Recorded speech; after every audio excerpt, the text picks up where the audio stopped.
Okay, I would like to talk to you a little bit about bobbin winding. So when I'm using my rigid heddle, I like to use a boat shuttle.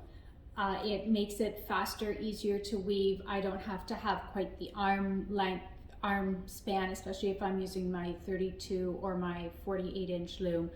The shuttle just slides right through. It's beautiful. So I'm going to talk today about winding a bobbin. So you will need a bobbin, your electric drill, some scissors, and your cotton that you're going to be winding. I have this fabulous little tool. My son built it for me. I really like it. I use it when I'm warping multiple colors at the same time. I also use it when I'm winding cones of cotton like this. So I'll just pop it on one of the posts. It goes through the little eye up here, and then as I use my drill to wind the bobbin, it just keeps everything flowing nice and smoothly. And I put it on the floor. I'm short. I can't work at a counter with this on the counter and a hand drill in my hand. So I would just put this on the floor. Now today, I'm actually going to be warping from one of these big cones. It doesn't fit on my bobbin spool thing there. So I'm going to just put the whole cone on the floor. As long as that cone has got a fair bit of cotton on it, it's going to sit there just fine.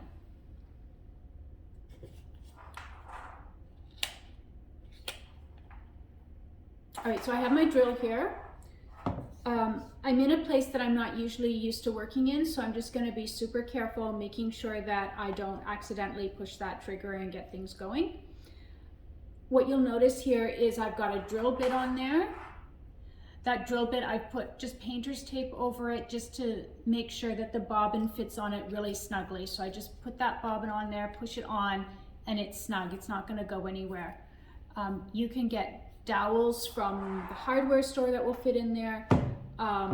Sometimes I know my handy woman shuttle, the bobbin, the chopsticks work really well. I just put the chopstick in here and the bobbin fits right on the chopstick. For these bobbins, I find a drill bit works great. And I'm going to grab my end of the cotton and I'm just going to wrap it around a little bit just so that it's got something to hold when I start winding. So I've just wrapped around the bobbin a few times there. So now what I want, this is like my biggest safety tip here.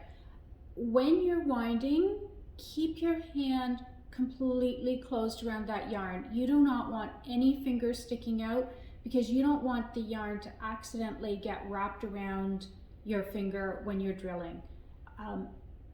I wind really quickly. Some drills don't have an automatic shut off. I don't want anybody to lose a finger. So the yarn's between my thumb and first finger here, and then I just close all my fingers around it, and I'm just holding it. And I'm holding it fairly firm. Move a little closer to where you can see me.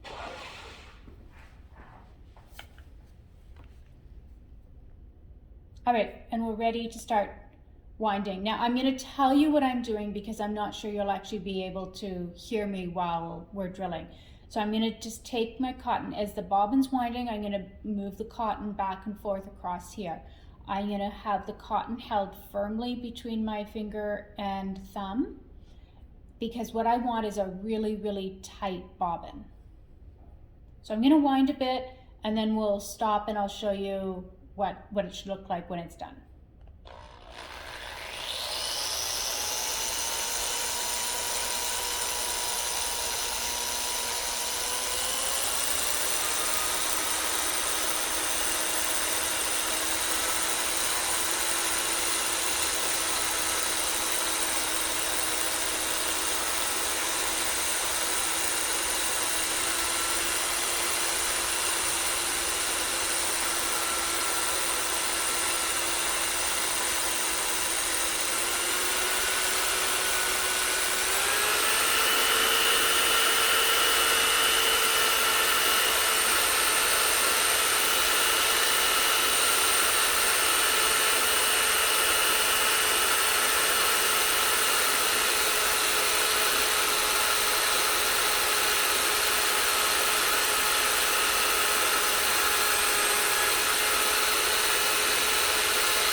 right, so that's really enough for you to see what I'm doing.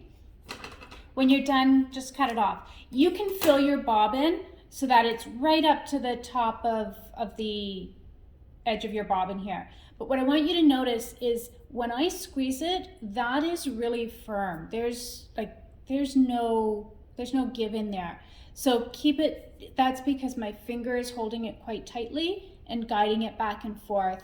And that's what you want. You want a nice tight bobbin. That's gonna hold the most cotton. It's gonna flow really smoothly from your bobbin. It's gonna make your weaving life much easier.